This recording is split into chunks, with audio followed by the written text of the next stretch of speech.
teachers in government who are actually in public schools, even when there is a lockdown, they are earning their salary. But with the teachers in private schools, you find that most of them actually you are paid. You're only paid according to the service rendered. Let me share with the Ugandans that payment in private schools, most of them, is according to your performance. Actually, at times the payment is piece rate. Sometimes in some private schools, you miss 2-3 lessons, they even cut your money. Others don't do that. Now, from March last year, when the first lockdown was declared, I want to share with the Ugandans that the teachers in the private schools were really shocked. And most of them had no other plans of actually ensuring continuity in life. Like we have said, that marked the end of their emoluments. Of course, the proprietors of the schools would explain widely and say, even as we love our teachers, where do we get the money to pay the what? To pay the teachers. At local government, when I was still the LC5, I remember when the Myoga program came in, government later on, after the 18 main groups, also gave a pledge and promise that the private teachers would also form a circle and be given the 30 million, others were getting 50 million. The private teachers have been following on this seriously, because up to the time I came to Kampala, I never got an update that the private teachers got the what? The money. There's no group that ever got the money. In Ikumi, there is an association that combines the teachers of private and government, but there's also an association for private teachers. But the VASCO actually been engaging us that His Excellency, the President of the Republic of Uganda, at one time made a pledge that was going to support the teachers in the private schools. But up to date, that pledge has not been accomplished. Now that you're a member of parliament, how do you help the teachers? Because now that you're at national level, these are things that you need to follow up, perhaps remind the president, maybe through parliament, that there is this group. Yes, first of all, I must let my people out there know that in parliament there are a number of committees. There are standing committees, there are sectoral committees. There is a committee of education also as an independent sectoral committee. As members of parliament, we have already applied to join those committees. But it is the prerogative of the government chief whip to allocate us to those committees. But what I know, by all means, this issue is going to be discussed in the education committee. Unfortunately, up to now, we have not yet started serious business in the parliament. But even if it doesn't come out, and it happens that I am not included in that committee, the floor of parliament is open. We can still raise these issues, because as we go back to our constituencies, the private teachers ask us for this money. They ask us for a Myoga money. I must tell you, across the country, I imagine that the situation is very, very difficult. Even as the students reported back, according to the revised calendar, not all teachers in private schools resumed their duties. Actually, remember the way the reporting was, the way it was not general that all pupils, all students go back to school at the same time. It was in a phased way. And unfortunately now there are these classes of primary, the P1, P2. I think those children are even forgetting to write their names. I was having a sharing with some of the parents in Kumi. They told me that these pupils of P1, P2, P3, who had familiarized themselves with writing their names, right now cannot write their names. So meaning that the process is going to look afresh for teaching. Now you look at that situation where the reporting was in phased manner. The proprietors of these schools were not very sure about the money. They also needed the children to come back to school, so they would not automatically rush to send away the children for what? For fees. Actually, they were enduring to have some of the students in schools when they had not cleared the what? The fees. The fees, yeah. Now, as the teachers, as some of those teachers who were not yet engaged, were having hope that maybe when the P1, 2, 3, the senior 1, 2, 3, 4 report back, they would have an opportunity to get back to the normal programs, another lockdown has come in. I am telling you, these teachers don't have even startup capital.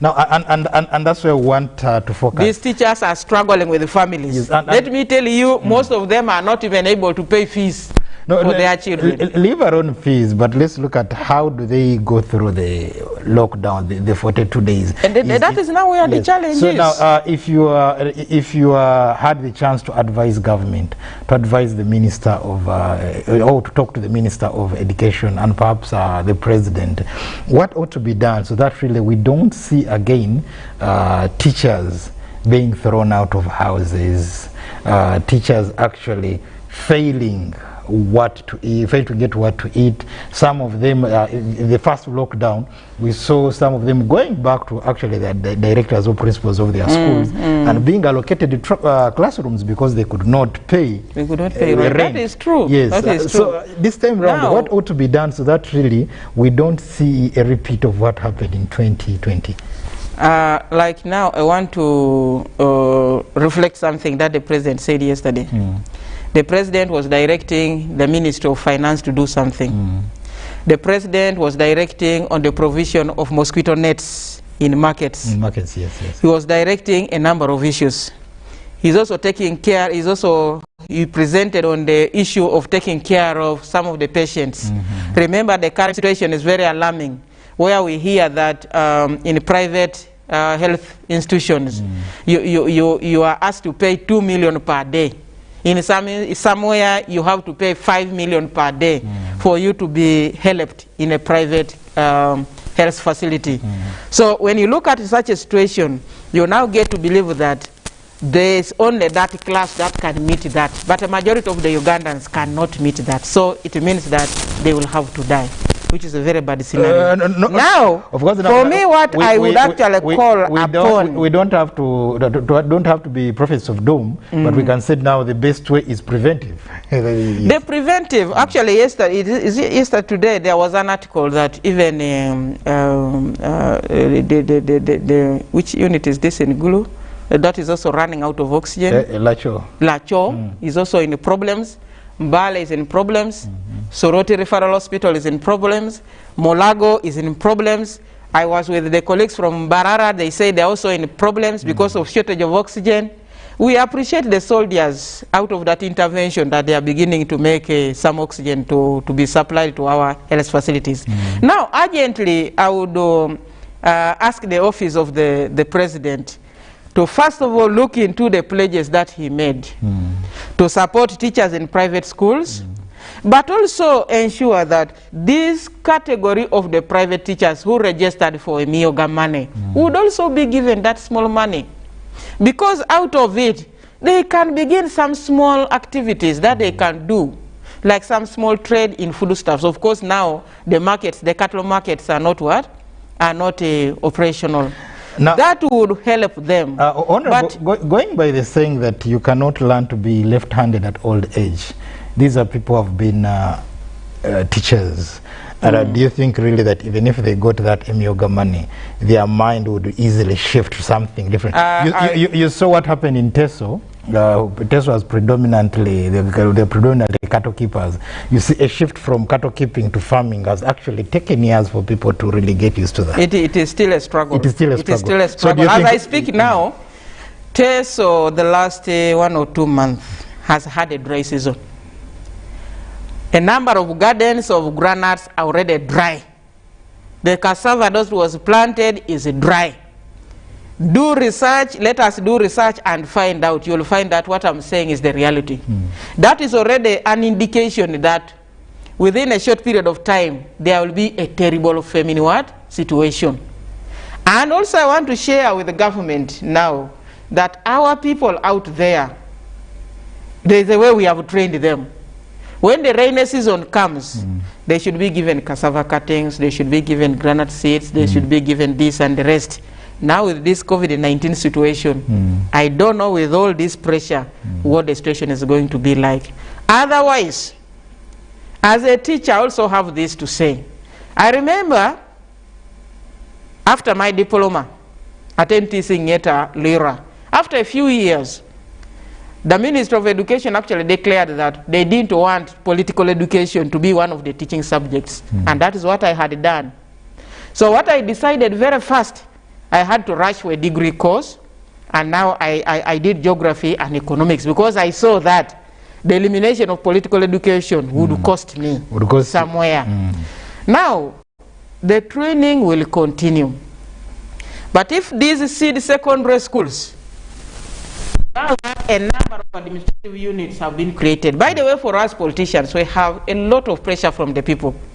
Like for my case of Kumi, 6 sub-counties have been created, 4 town councils have been created. Without secondary schools. Without secondary schools. And you know, as leaders, we'll tell them, policy of government is that every primary, every parish should have a primary school. Every sub-county should have a seed secondary school. Yes. Now the voters are knocking at the doors every day. When is our seed secondary school beginning? Possibly if these secondary schools could be accommodated all, a number of these teachers in the private schools would be accommodated.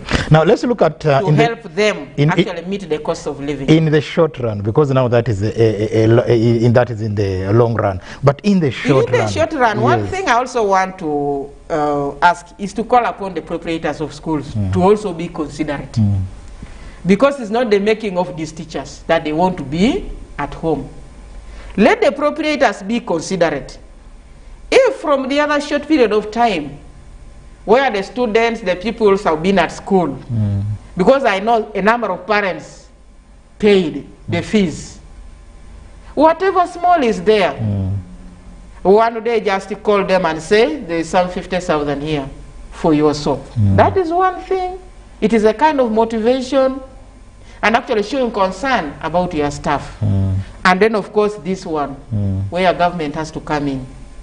If there are other interventions that will come, do you know, let me share with you, what Ugandans expect now is that, now that the lockdown has been declared by the president, soon they will say, Hosho and Beans is going to Wakiso, is going to Singiro, is going to Soroti, is going to Bududa, and whatever. That is what people expect. But normally also down from the local government experience, even when government brings some of these necessities for people, the local person down there does not want to hear a teacher's name included in the list. Because they know these are salary earners. Now this is food, this is portion, this means the president has given for us. Why are you also giving the teacher? Because so we were having their understanding is that a teacher earns salary at the end of the month. Their imagination is that these people have money, they have the salary, and you know the other thing is that teachers are ever smart. So people will say, how can you be smart and you fail to get? And even you come and scrub and for you this. Know the way they get to know that you are a teacher. You know, for us, the blue pen and the red pen. Even the conduct itself. Even the conduct itself, you can gauge and actually say, this is a teacher. So now, if similar opportunities come in, let there be a provision for such categories to be helped. Otherwise, people are going to regret why they went for this course of what? Of teaching. So if the president could revisit the decision, if the MIOGA, the microfinance support, because for us in the Teso sub-region, it was through Soroti with the micro support center. They would actually now push and actually ensure that these people, the teachers, get that money. I imagine, because they are creative people, they can do something from that little. Well, dear viewer, is still on Education Forum, where we go back to the principles of Uganda's education. And remember, yes, no education system is better than the quality of its teachers. And now, the quality of teachers also includes their welfare. When actually a teacher is hungry, when a teacher is not dressed well, when a teacher is having issues with their family, it affects their performance and the productivity, and in the long run it also affects the education system. Remember, Uganda was one of those countries that were actually being looked at as having a very good education system, so much that our students from the neighboring countries used to come to Uganda. But now with COVID, don't you think really, if we don't work hard as a nation, we are bound to lose that? It is going to be a challenge. I first want to share with the people that as we look at a teacher, they are also parents. They take care of their biological children, but also there are other dependents that they take care of.